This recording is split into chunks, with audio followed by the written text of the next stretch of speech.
अस्सलाम वालेकुम। जहांजेब अब्बासी एक नए यूट्यूब प्रोग्राम में आपकी खिदमत में हाजिर है। फ़याज़ महमूद हमारे सीनियर कोर्ट रिपोर्टर हैं, हमारे साथ मौजूद हैं। बहुत अहम खबरें आज भी हम आपके लिए लेके आए हैं। एक तो खबर ये है कि बुशरा बीबी की बेटी की जानिब से ये एक दरख्वास्त इस्लामाबाद हाई कोर्ट में दायर की गई थी कि उनकी बुशरा बीबी से मुलाकात नहीं करवाई जा रही और ज़ाती मौलिकीन तक रसाई का मामला था। इस मामले पे इस्लामाबाद हाई कोर्ट ने एक ऑर्डर दिया था और ये कहा था कि आप जाएं, जेल सुपरिटेंडेंट को दरख्वास्त दें और आपको सुनकर जो है रीजनिंग के साथ फैसला किया जाए, बताया जाए। उस पर आज एक नई टर्म इंट्रोड्यूस हुई कोर्ट के अंदर कि ये कोई टेलीफोनिक गुफ्तगू के ज़रिए रिप्रेजेंटेशन के ऊपर जो है वो प्रोसीड करने की कोशिश की गई है। ये मामला क्या है, इस पर बात करेंगे। कल का दिन बहुत अहम है पाकिस्तान तहरीक इंसाफ के लिए, इसलिए कि चीफ जस्टिस सरफराज डोगर की सरबराही में 2 रुकनी बेंच ने गुज़िश्ता समात के ऊपर 190 मिलियन पाउंड केस में ये बात तय कर दी थी कि जो 190 मिलियन पाउंड केस है इसमें सज़ा मुअत्तली को नहीं सुना जाएगा, बल्कि जो मरकज़ी अपीलें हैं उसके ऊपर पहले समात की जाएगी। अब क्या कल मरकज़ी अपीलों के ऊपर समात होने जा रही है? पाकिस्तान तहरीक इंसाफ की कानूनी टीम की क्या हिकमत अमली होगी? क्या फ़ैसला किया गया है अहम, इस पर बात करेंगे।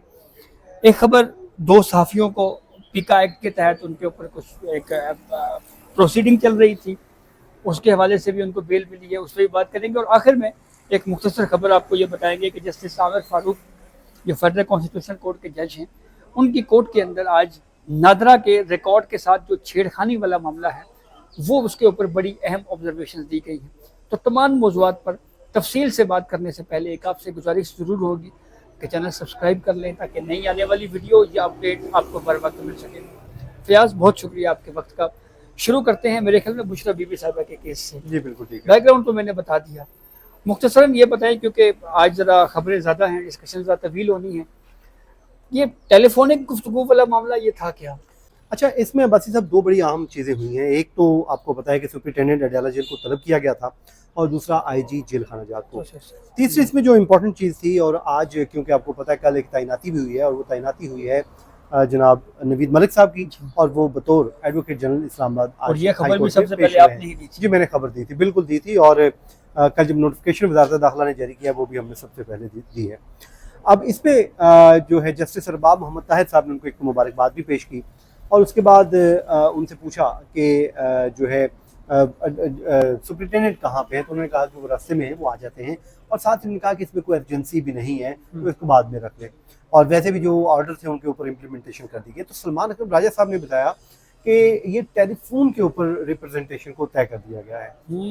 मतलब सुपरिटेंडेंट अडयाला जेल को वो दरख्वास्त दे रहे हैं और सुपरिटेंडेंट अडयाला जेल उनको बकौल उनके टेलीफोन पे ही उन्होंने उसको तय भी कर दिया। और इस्लामाबाद हाई कोर्ट ने यह कहा था कि आपने रीजनिंग बतानी है, रीजनिंग भी बतानी है। और उसके बाद उन्होंने जो है उन्होंने ये भी बताया कि बुशरा बीबी से ये मुलाकात भी हमें नहीं करने देते। फिर जेल मैनुअल के मुताबिक जो है मुलाकातें हो रही हैं, ये उन्होंने बता दिया, जिस पे उन्होंने ज़ाहिर एक अपना मौक़िफ़ भी रखा। उन्होंने कहा जी जो मुलाकातें हैं वो फैमिली मेम्बर्स की 24 फरवरी को आखिरी मुलाकात हुई है, उसके बाद मुलाकात नहीं हुई है। फिर उन्होंने ये भी कहा कि मैं 8 घंटे जेल के बाहर खड़ा रहता हूँ और उसके बावजूद ये मुलाकात नहीं करवाते। और पता नहीं, उन्होंने कहा कि उन्होंने सवाल उठाया जो आपने बात की, उनका मुझे नहीं मालूम कि इन्होंने फ़ोन पर कैसे सुन लिया।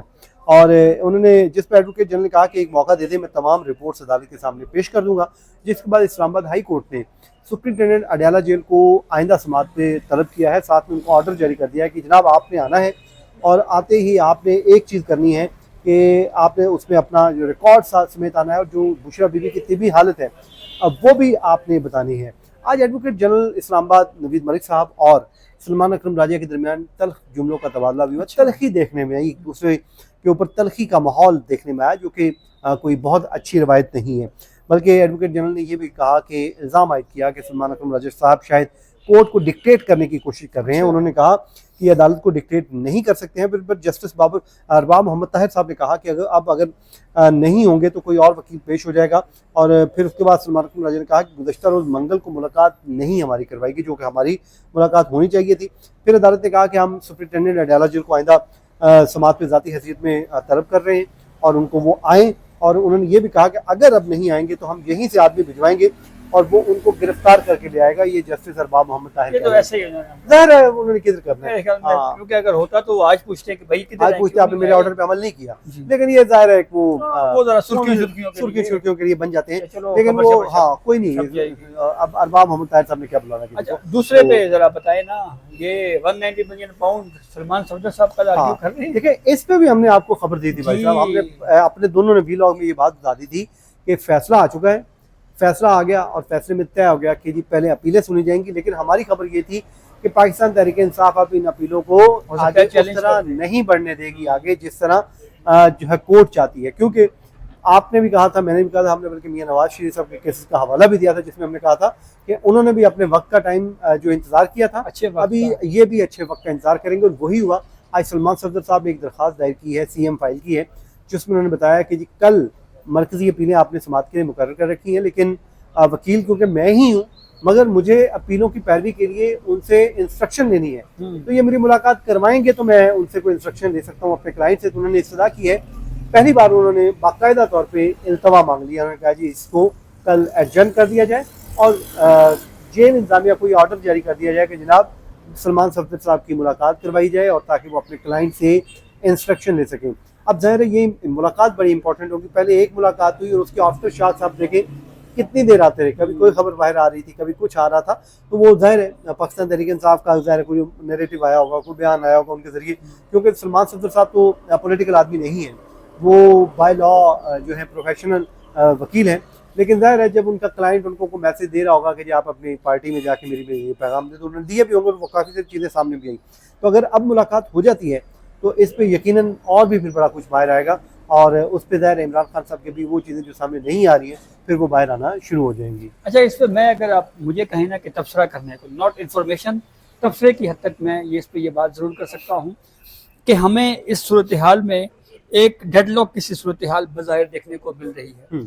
इसकी वजह यह है कि सलमान सफदर साहब कल अगर ये कहें कि जनाब मुझे इंस्ट्रक्शंस आप दें कि मैं मरकज़ी अपीलों पे आर्ग्यू करूं या ना करूं, बेसिक उन्होंने तो यही लेना है ना, हिदायत तो यही लेनी है।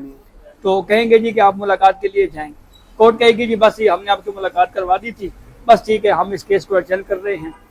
पता जनाब ये लगे कि केस भी हेयरिंग के लिए फिर फिक्स नहीं हो रहा, इमरान खान साहब भी जेल में हैं, सजा भी बरकरार है, सब कुछ इंटैक्ट है, तो फिर किसी को कोई मसला तो नहीं होगा? नहीं। अच्छा, देखें एक चीज़ तो इसमें होगी कि PTI तो ये चाहेगी कि अपीलें अभी फिक्स ना हो, ये तो उनकी ज़ाहिर है ख्वाहिश होगी कि वो कभी भी नहीं चाहेंगे कि ये अपीलें फिक्स हों। वो एक ही चीज़ चाहेंगे कि किसी भी तरीके सस्पेंशन की तरफ मामला जाए। ठीक है, वो उनका जो नेक्स्ट फोरम है वो बनता है FC और फेडरल कॉन्स्टिट्यूशन कोर्ट, वहाँ पे वो हो सकता है उसको लेके जाएंगे भी और उन्होंने लेकर जाना भी है, ये मैं आपको बता देता हूँ। वहाँ पे क्या होगा, इसको चैलेंज करेंगे। देखिए ठीक है, चैलेंज हो गया, बस आप अपना फोरम तो कोई नहीं छोड़ेगा। हाँ बिल्कुल ठीक है, एक आपके पास एक कानूनी रास्ता है, अब असूली तौर पे ये बात हमारे ज़हन में आनी ही नहीं चाहिए, जुडिशरी के मतलब ये बात आनी ही नहीं चाहिए कि वहाँ पे कुछ नहीं होगा या क्या होगा। नहीं, मैं ये नहीं कह रहा कुछ नहीं होगा, मैंने कहा वहाँ पे क्या हो सकता है।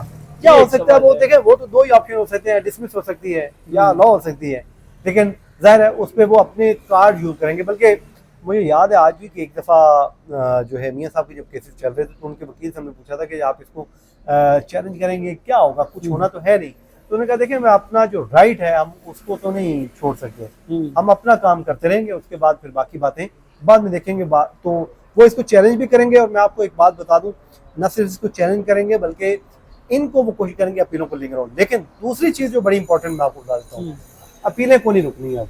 अच्छा, अपीलें चलनी है, समाअत होगी अपीलें, और मुझे तो ये अपीलें जल्द, बड़ी जल्द निमटती हुई दिखाई दे रही है। अगर वकील पेश ना हो तो देखिए वकील को तो पेश होना पड़ेगा। अपीलें किसने फाइल की हैं? इमरान खान ने की हैं जी। अब कोर्ट कह रही है कि हमने आपकी अपील लगा दी है, वो अब क्लाइंट तो तय नहीं करेगा ना कि मेरी अपील ना सुने। क्लाइंट ज्यादा ये कह सकता है कि आज ना सुने या वकील मसरूफ है। अच्छा, वो गुज़िश्ता हेयरिंग पे भी हमने देखा लतीफ़ खोसा साहब भी कोर्ट में मौजूद होते हैं। हाँ, कहीं ऐसा ना हो कि लतीफ़ खोसा साहब भी खड़े हो जाए और कहें चलो जी मैं आर्ग्यू करता हूँ जी, मैंने अपीलों पे वो केस खराब ही करेंगे, वो उन्होंने पॉलिटिकली बात करनी होती है, तो मेरे ख्याल सलमान सफदर साहब ही करेंगे बात। तो अपीलें चलेंगी बालूबासी साहब, ये मैं आपको बता रहा हूँ। अकेले लेकिन को नहीं लेकिन रुकनी वो है, कैसे चलेगी क्योंकि देखने वाली ये कोर्ट ने कहना है, कोर्ट का काम है ना कि कब केस जी। लगाना है, कब चलाना है। प्रोसीडिंग को ये रेगुलेट करना। आपका काम नहीं, क्लाइंट का काम नहीं। क्लाइंट ने तो ज़ाहिर है दरख्वास्त फाइल की हुई है कि ये मेरी अपील सुने। जी। अब जब सुनने का वक्त आया तो आप बार बार ये नहीं कह सकते कि हम आर्गूमेंट नहीं करना चाहते। अगर नहीं करना चाहते तो उसके लिए कोई सॉलिड ग्राउंड देना होगा, और अगर आप बार बार इल्तवा लेंगे तो फिर जजेस के पास, आपको पता है, बहुत से 100 ऑप्शन होते हैं, उनमें से एक ऑप्शन सरकारी वकील का भी होता है, जैसे हम बिल्कुल सही। माजी में देखते भी स्टेट आए हैं। एक्सपेंस के ऊपर। जी अच्छा, अब चलते हैं अगली खबर की तरफ। कुछ साफियों की जमानतें हुई हैं आज, वो क्या मामला है? हाँ यार, ये वही मुकदमा है जिसपे सीनियर सहाफ़ी फ़खर रहमान साहब को जी। गिरफ्तार किया गया था। पीका एक्ट के तहत ये मुकदमा बनाया गया था, और इस पे इल्ज़ाम वही था कि एक मौलाना की तकरीर को उन्होंने या तो ट्वीट किया था या फिर रीट्वीट किया था। जी। तो उसी में जब FIR सामने आई थी तो मालूम ये हुआ था कि रिजवान गजई साहब और उसके अलावा आकिल हुसैन साहब, ये वो रिपोर्टर्स हैं जिन्होंने उसमें अपना हिस्सा डाला हुआ था, और उनको भी इसमें नॉमिनेट कर दिया गया था। तो गुज़श्ता समात पे इन्होंने अपनी जो है अबूरी ज़मानतें मंजूर करवाई थी, और आज इस्लामाबाद की जो इंसदाद इलेक्ट्रॉनिक क्राइम एक्ट है, ये अदालत है इंसदाद इलेक्ट्रॉनिक क्राइम, उन्होंने आज उनकी ज़मानतें मंजूर कर दी हैं, कंफर्म कर दी हैं। अब ज़ाहिर है ये मुकदमा चलेगा, जिसमें चालान आएगा, चालान आने के बाद ये मुकदमा आगे चलिए, बढ़ेगा, उसके लिए अच्छी- टाइम लगेगा। लेकिन गुड थिंग इज कि जो जर्नलिस्ट हैं उनकी दरख्वास्तें अलाउ हो गई हैं, ज़मानत मिल गई है। अच्छा, अब आखिर में हम फेडरल कॉन्स्टिट्यूशनल कोर्ट की तरफ आते हैं। फयाज, ये केस था कि इस्लाम कबूल करने वाली एक लड़की है, उसके बारे में कहा गया जी, वालिदैन ने ये कहा जी कि इसको हमारे हवाले किया जाए। ठीक है। तो फेडरल कॉन्स्टिट्यूशनल कोर्ट ने ऑर्डर तो उसके ऊपर ये दिया है कि इसको ना दारुल अमान लाहौर भेजा जाए, और कोर्ट ने कहा है जी कि हम इस मामले पे ना इसकी एज का तयन करके सब कुछ करके फिर उसके बाद हम इसको केस डिसाइड करेंगे। लेकिन इस केस में अहमियत इसलिए है कि नादरा रिकॉर्ड के साथ छेड़छाड़ी वाला मामले के ऊपर बहुत अहम ऑब्जर्वेशन जस्टिस आमिर फारूक साहब की जानिब से दी गई थी।